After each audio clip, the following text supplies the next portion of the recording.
Student, देखो बेटा, सामूहिक अपनेपन का जो भाव था, जिसमें राष्ट्रवाद जो संबंधित विचार थे, वो किन परिस्थितियों में, किन कारणों से लोगों के अंदर जागरूक हुए। मेन था कि भाई हमारे देश के जितने भी जो नेता थे, उन्होंने सबसे पहले तो राष्ट्रवाद के लिए विशेष कदम उठाए, जागरूक करने के लिए अनेक आंदोलन चलाए, जिसमें अहम भूमिका जो थी वो महात्मा गांधी जी की थी, जिन्होंने परिपूर्ण देश को एकता के सूत्र में बांधने के लिए एक राज्य से दूसरे राज्य में भ्रमण किया। ठीक है, साथ में कुछ एक जो युवा नेता थे, ठीक है, लेखक थे, गायकार थे, उन्होंने अपने कौशल द्वारा देश को प्रतीक चिन्ह, राष्ट्रीय गान, राष्ट्रीय गीत, ठीक है, ये सब प्रदान किए। तो उसी के आधार पे जो है देश में एकता आई और एकता के कारण लोग जो है जागरूक हुए और जागरूक के आधार पे ही देश को स्वतंत्र कराने में अहम भूमिका निभाई। अब देखो आगे पढ़ते हैं इसी पॉइंट को। जैसे जैसे भारतीय आंदोलन आगे बढ़ा, राष्ट्रवादी नेता लोगों को एकजुट करने और उनमें राष्ट्रवाद की भावना बनने के लिए इस प्रकार के प्रतीकों और चिन्हों के बारे में और अधिक जागरूक होते गए। स्वदेशी आंदोलन के दौरान बंगाल में एक तिरंगा झंडा हरा, पीला, लाल, ठीक है, तैयार किया गया। इसमें ब्रिटिश भारत के 8 प्रांतों का प्रतिनिधित्व करते कमल के 8 फूल और मुसलमानों व हिंदुओं का प्रतिनिधित्व करता एक धर्मचंद्र, अर्धचंद्र मतलब आधा चंद्रमा जो है, क्योंकि चांद और तारे जो हैं मुसलमानों के प्रतीक चिन्ह के रूप में इसे विशेष रूप से अहमियत देते हैं ये लोग। ठीक है, तो अर्धचंद्र को दर्शाया गया था। गांधी जी ने 1921 तक स्वराज्य का झंडा तैयार कर लिया था। गांधी जी ने जो है स्वराज्य का जो झंडा था वो 1921 तक तैयार कर लिया था।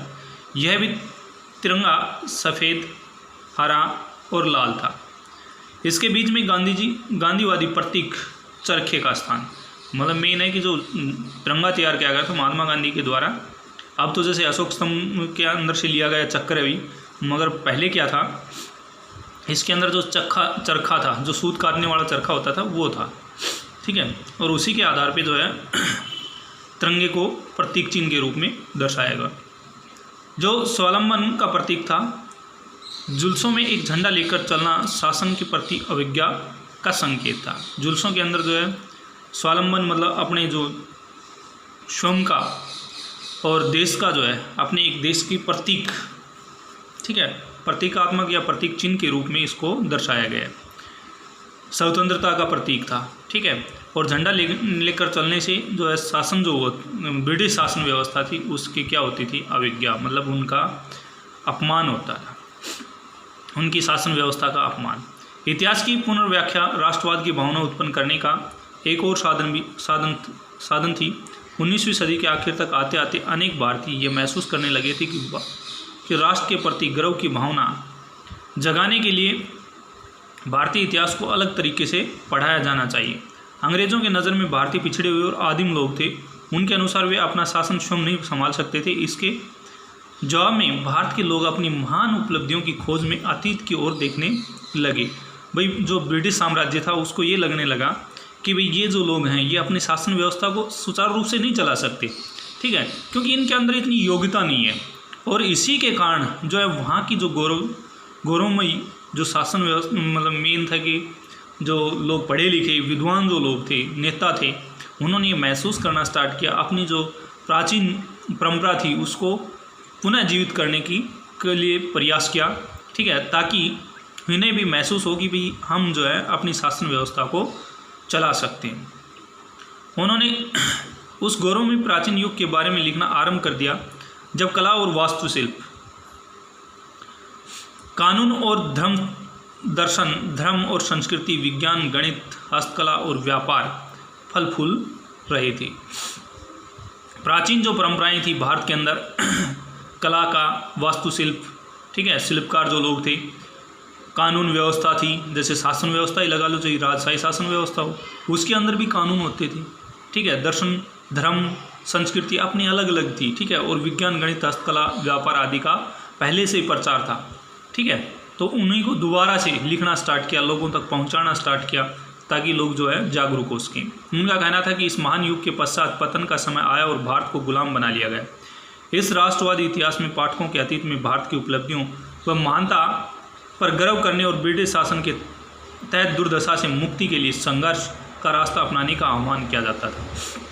इन कलाकृतियों के माध्यम से इन चीज़ों को दर्शा करके मेन है कि जो लेखक होते थे उनका एक ही उद्देश्य था कि भाई लोगों को जो है जागरूक किया जाए, ताकि देश को जो है स्वतंत्रता के लिए संघर्ष करने के लिए लोगों को जागरूक किया जाए।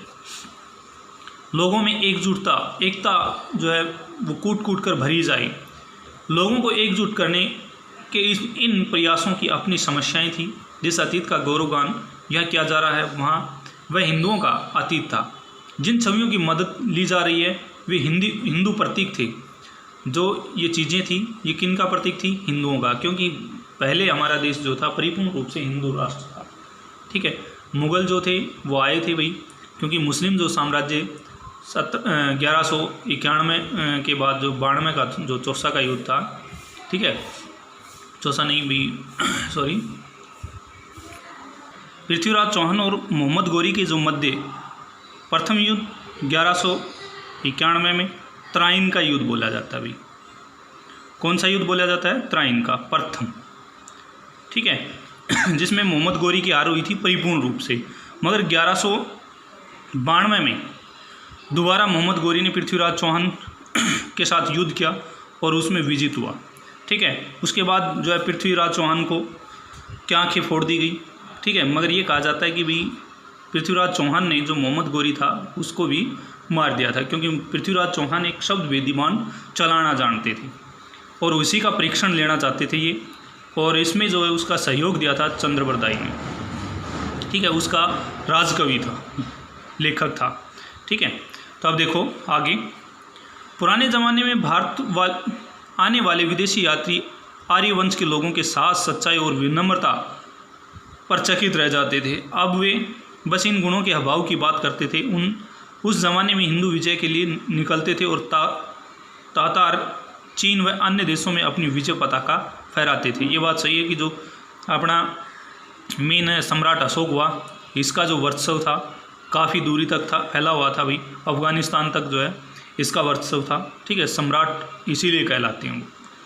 अब एक क्षुद्र से द्वीप के चंद सिपाही भारत भूमि पर कब्जा किए हुए हैं। ये बात सही है कि छोटा सा, ठीक है, और हल्का सा जो द्वीप है उसी के लोग जो है हमारे भारत के ऊपर क्या कर रहे हुए हैं?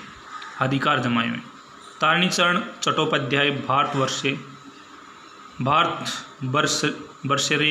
इतिहास, भारतवर्ष का इतिहास जो खंड जो 1858 का।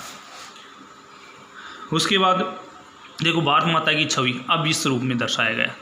एक तरफ शेर है, एक तरफ हाथी है और भारत माता जो है अपना जो तिरंगा है उसको लिए हुए खड़ी हुई, इसकी जो रक्षा करने के लिए ये दिखाया गया। तो भारत माता का यह छवि अविंद्रनाथ टैगोर द्वारा चित्रित किया गया है। देखो बेटा, ये जो चीज़ है इसको आपके सामने पूछा जाए, जैसे आपके पास चित्र आएगा और उसमें पूछ लिया जाए बेटा ये क्या किसका प्रतीक है, तो भारत माता का प्रतीक है।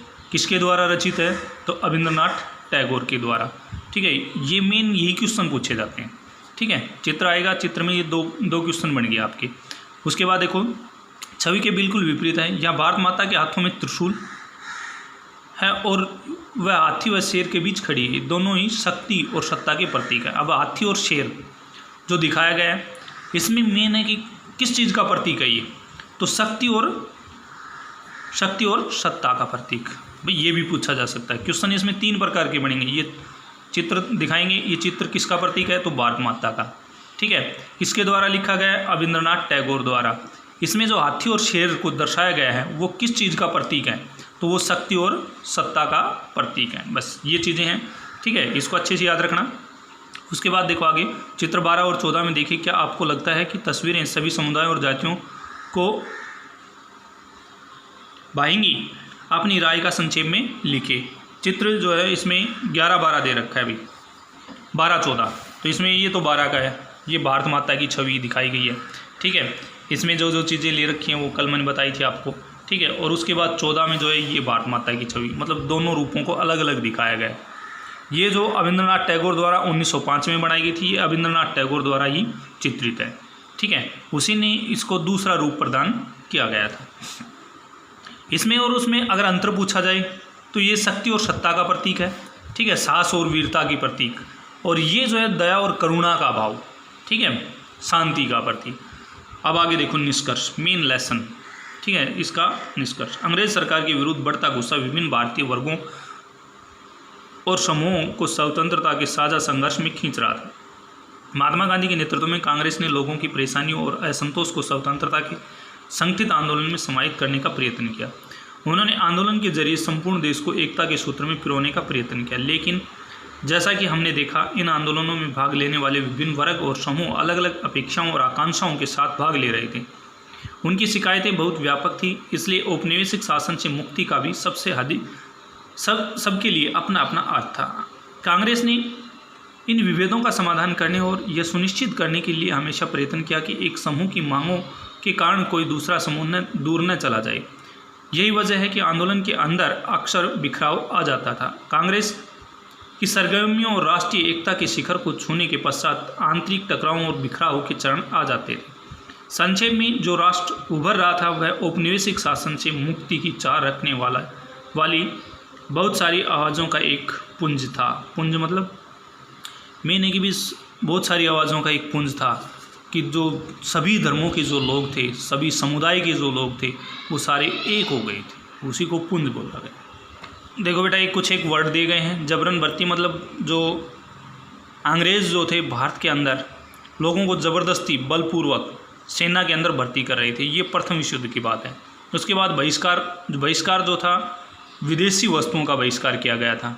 ठीक है, पिकेटिंग मतलब शराब की जो दुकान थी, उनको आने जाने वाला जो रास्ता था वो बंद कर दिया गया था। बेगार जो पारिश्रमिक जो व्यक्ति थे, मतलब जो श्रमिक जो लोग थे, उनसे जबरन कार्य करवाना था। ठीक है, गिरमिटिया मजदूर, उनको भी एक एग्रीमेंट के तहत जो है ले जाया जाता था कुछ समय के लिए, मगर उनको फिर वहीं पे ही बंधुआ के रूप में रख लिया जाता था, उन्हें आने नहीं दिया जाता था। तो ये वर्ड हैं, ये वर्ड जो है मैंने वैसे लिखवा दिए हैं, कुछ एक नहीं लिखवाए हैं, नहीं लिखे हैं जिन बच्चों ने, वो ये लिख लेना, इनके क्वेश्चन बन रहे हैं। ठीक है, आपका जो लेसन है वो कंप्लीट हो गया है। अब जो है मैं आपके पास अभ्यास के जो क्वेश्चन हैं वो भेज दूंगा। ठीक है, मेन आपको ये लेसन अच्छे से रीड करना है बेटा, और अगला जो टेस्ट होगा अब संडे को, उसमें यही लेसन आएगा, भारत में राष्ट्रवाद।